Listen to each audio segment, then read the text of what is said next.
just want everybody to know, as of this morning, Leslie Alexander has put the Houston Rockets and Clutch City Sports and Entertainment up for sale. He feels it's a great, it's been the great joy of his life and pleasure to be the owner of the Houston Rockets. The great players, Hall of Fame players and coaches, and championships won, all NBA teams made.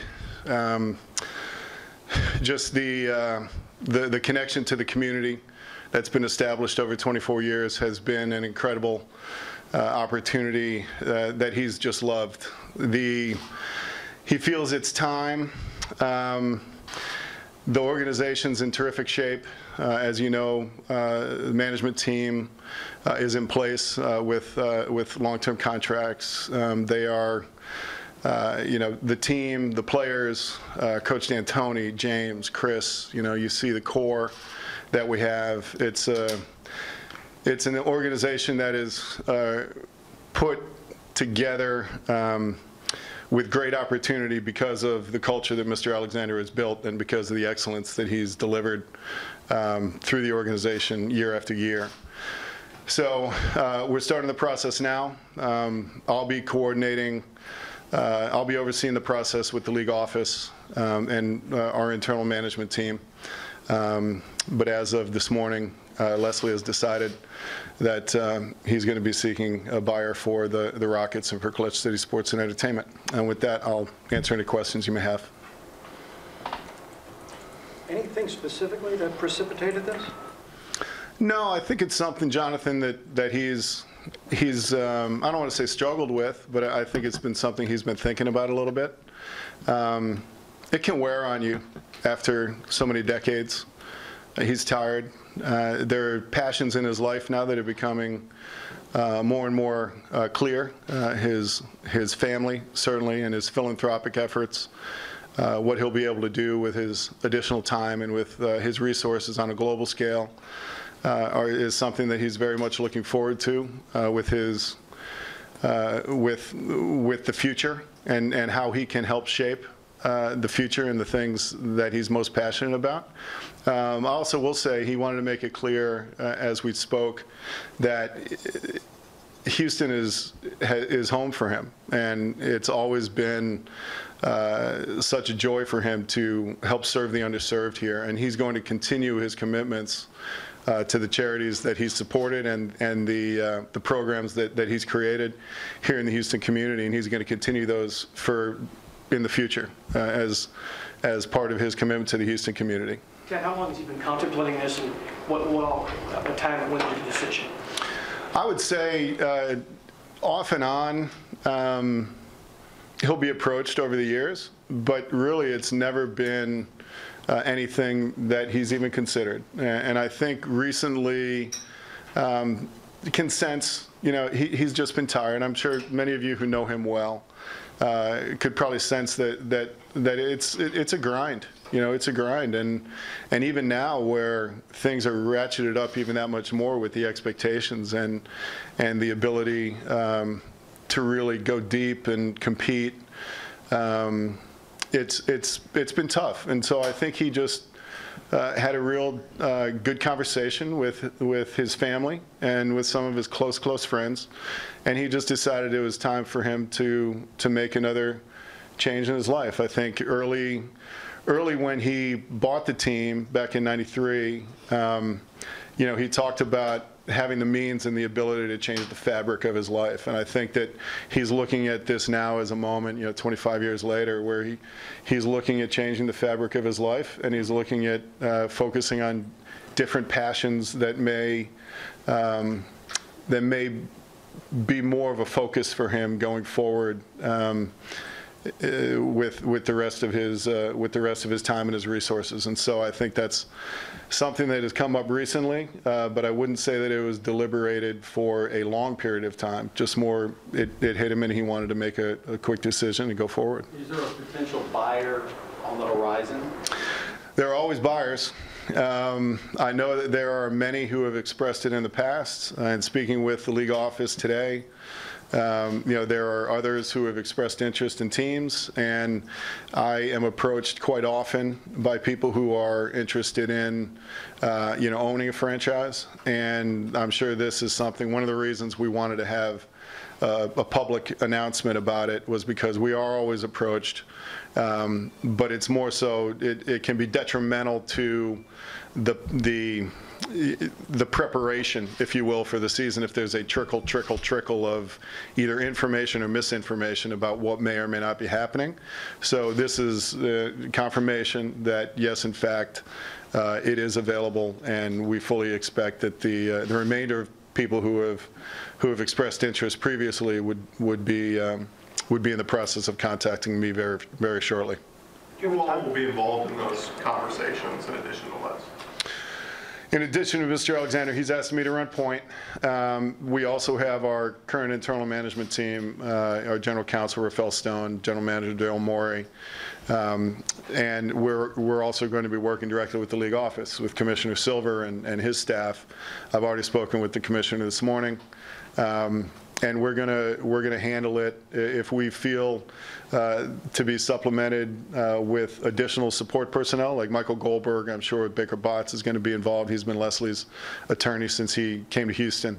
We will have a team, but we've had the good fortune of being able to do a number of big deals that are a little bit outside the norm, if you will. So we're going to handle it internally until we feel we may need a little bit more help. Is he committed to finding a buyer that will keep the team in Houston? Yes. Do you have a timetable for when you'd like this completed? No, I would say the timetable, obviously, to have the best stability sooner than later, but we're also not going to rush a timetable because the management team in place is going to be operating the same way during this process as well as after the process. So we're going to make sure that it's the right buyer. We're going to, Leslie has the latitude of time based on our resources and his resources and everything associated with the team right now are in place, and we're ready to go. But we're gonna handle it. It would be ideal to be quicker than longer, but we're going to make sure that we follow all the correct process with the league and vet the appropriate people who would be interested in purchasing the club. You said the management team will remain in place after the sale. Is that a contingency to the sale? I wouldn't. We're getting into semantics. Frankly, I wouldn't say it's a contingency, but certainly, with Daryl and others being extended, their long-term contracts in play, we would hope that people would think that the organization is run in a manner that is, according to what a new buyer would expect. But that is up to the new buyer, and I'm sure we'll have those discussions down the road. Tad, how much is the stability of the basketball side of things here, especially locking James up long-term, acquiring another star player? Does that play a role in this at all, in the decision to sell the team, knowing that the buyer, whoever will be, have a marketable franchise and one that has star power already? Actually, that wasn't even a consideration when Leslie was making the final determination. Based on everything, he's been incredibly excited about the opportunity to extend James and bringing Chris on board and the core group of guys that we have. And Coach D'Antoni, he loves Mike and he loves what Coach brings. But I'd say from a buyer's perspective, certainly that's something that is unique, right? Because oftentimes when a team is on the market, in some respects, it's more of a distressed situation. Here, it couldn't be further from the truth. We have an incredible market in the city of Houston, which is one of the fastest growing, if not the fastest growing in the country. It's a terrific, vibrant community. It's got a great fan base, and it's got star players who are always here, locked in. James, I have had a conversation with James, locked in for the long term. So it's a unique opportunity, but it wasn't one that ultimately was by design. I'd say that this was something that has been weighing on him a little bit, and I think that he finally came to the conclusion relatively quickly over the last few days that this was something he wanted to pursue. Is this something you expected? You've been with the team a long time. Coming down the pipe here within the near future? No. I'll be honest. I did not expect it when Leslie and I talked. We've been talking quite a bit over the last little while. Obviously, I speak to him every day, but you know, he is always in everything 100% whenever he's in it, and so when he mentioned it to me this morning that he had made up his mind that this is what he wanted to do, I was very surprised. But at the end of the day, I mean, I guess nothing truly surprises me at the end of the day, because Leslie's also a man of many passions, and he's got things that he wants to do and opportunities he wants to pursue. But it wasn't something we've had a whole lot of conversation about, and so I was pretty surprised. What's magical about today? Why now? He made the decision, and I think once he makes up his mind, Mark, you know him well, once he makes up his mind is made up, and then it's a matter of making sure that the process is handled properly, and a lot of that process is really communication, and the communication that's important to Leslie and to me is the communication to our employees, to our players, to our coaching staff, to our stakeholders, to the people who are really, you know, the most tied into the franchise on a daily basis. And so we've wanted to have all those conversations as quickly as we can, and we have, for the most part, for everybody that I could reach. And we wanted to make sure that the process was controlled properly and the communication was controlled properly, because if it starts leaking out, then it just takes on different agendas. And so having it done, and Leslie and I know he spoke to the commissioner, and I spoke to Adam as well. The best thing to do, we felt, was just to make the statement to the city, make the statement to the NBA community, and then go down the road with the right communication in place. Have you hired an investment firm or a brokerage house or some kind of like out the Allen House in New York? You hired anybody to help you do this? No, and we're not going to. Do you anticipate your phone ringing when you go back upstairs? I don't know. I think my wife has my phone right now, so I'm trying to keep it out of my pocket. And I'm going to go on vacation for the next couple of weeks. I'll see you guys when I get back. Okay. I'm just kidding. You mentioned that it is a grind. It is. It's a long season. A lot goes into that, outside and inside the season. Is his health okay? Yes, his health is fine, and definitely wants everybody to know that he's healthy. But I do think it's a grind, you know, and he's tired, but he's healthy. He looks great. He's fit. But it's been a long time, 24 years. You know, there's a guy whose standard for excellence and accountability is extremely high. You know, he's got the fifth best winning percentage in the NBA since he's on the team. He's won multiple championships. Over the last decade, we've got the second most wins in the NBA. You know, he's got the second most winning seasons of any owner during his tenure. And he's consistently on it, making sure that we're bringing in the best possible talent with the best people who are on the court and off the court. And those things can really weigh on you when you're pursuing those things day after day after day, year after year. And so he just decided it's time to pursue some other goals. Tad, have you spoken to the commissioner at all? Has he mentioned anything or had any thoughts on Leslie deciding to sell the team today? I did. I talked to him this morning, and then he spoke with Leslie as well. Adam was effusive in his praise, obviously. He's known Leslie for 24 years, even longer, since Leslie was trying to purchase a club before that.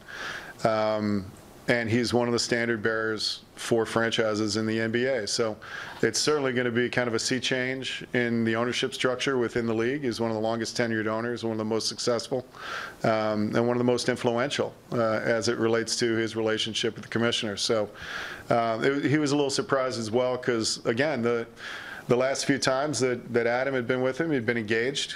certainly, and by that I mean he was, he definitely has his thoughts about how things can be done better by the league office, and Adam is always very appreciative to be a part of those discussions. And so once we kind of got through the initial shock together, we talked about process and we talked about the best way to go forward to make sure that it was the easiest on Leslie, easiest on the franchise, and easiest so that our team goes through minimal disruptions as we go forward with the process. Have you had a chance to tell any of the players like James or anybody?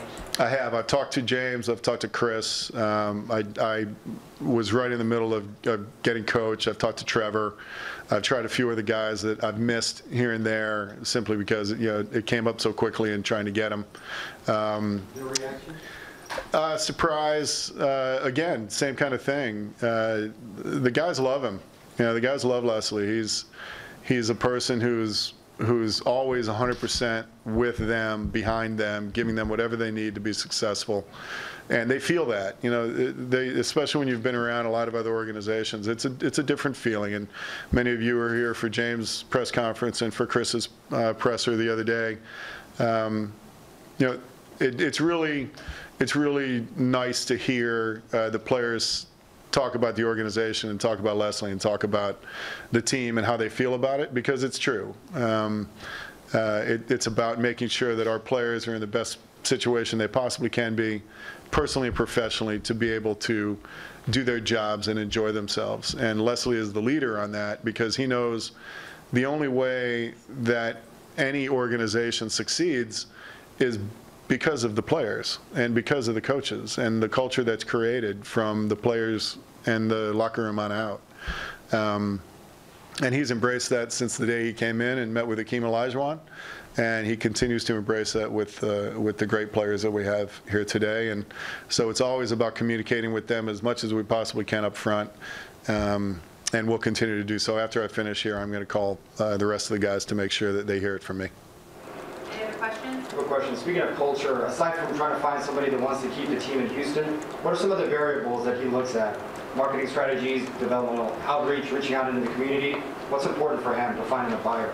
Well, I think the important thing is to make sure that you have the same type of core beliefs and values on how a franchise should operate. And what you've seen from the Rockets organization over the years, hopefully what can be agreed upon, to any degree, is it's about winning.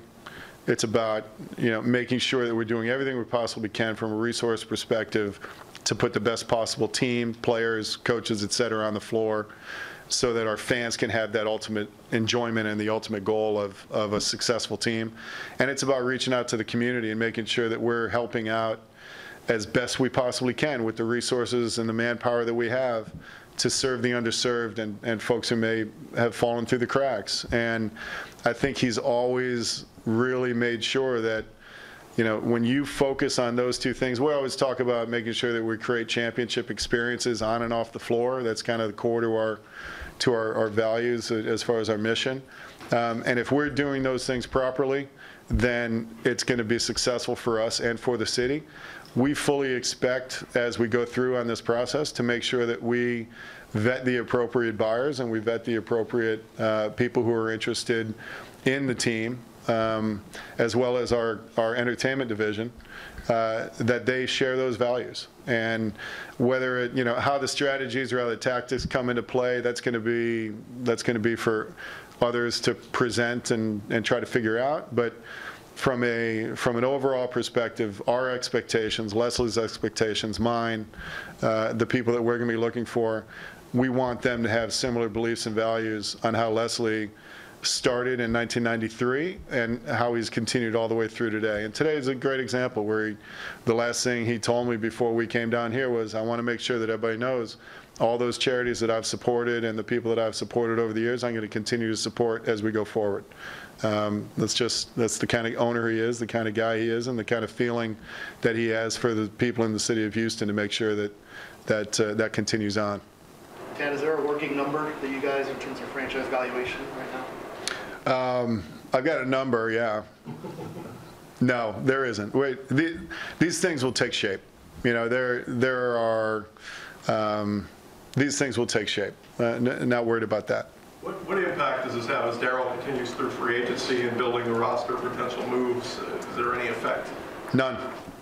We're operating 100% the way that we operated as of 7:30 this morning before I talked to Leslie, and we're going to operate the same way as we go forward. You know, one of the great things about Leslie as an owner is he trusts his people, and so the same communication we're going to have with him today, tonight, tomorrow, for however long it takes, is going to be the exact same that we had with him over the weekend when Daryl was finalizing everything with some of the players that we've been fortunate to bring on board recently. So it's going to be the same process. Nothing will change. How would Forbes evaluations back in February, how do they compare to sale prices and what actually happens in the real world from past experience? They're extremely low. And you know what do you recall what that valuation was for February, I'm sure? I do. So- You should Google it. Look it up. I already know it. So what you're saying is, to answer the previous question. I'm not trying to be smug, and I'm not trying to be flip. It's one of those situations. The cadence of the discussion will take place, and we'll make sure that we get everything put together over the course of the next very short period of time. But there's a range that we feel people are going to understand, and we'll continue to go from there. But whatever's bandied about in Forbes or other locations, it may or may not make a difference on the overall valuation that would go out for the market. Karen, just Last question. clarification, is it the NBA franchise and also the company that puts on entertainment events here at Toyota Center? It's the entire operating company. So it will be, the Houston Rockets as well as Clutch City Sports and Entertainment. So the entire organization rolls up under Leslie's, holding companies, if you will.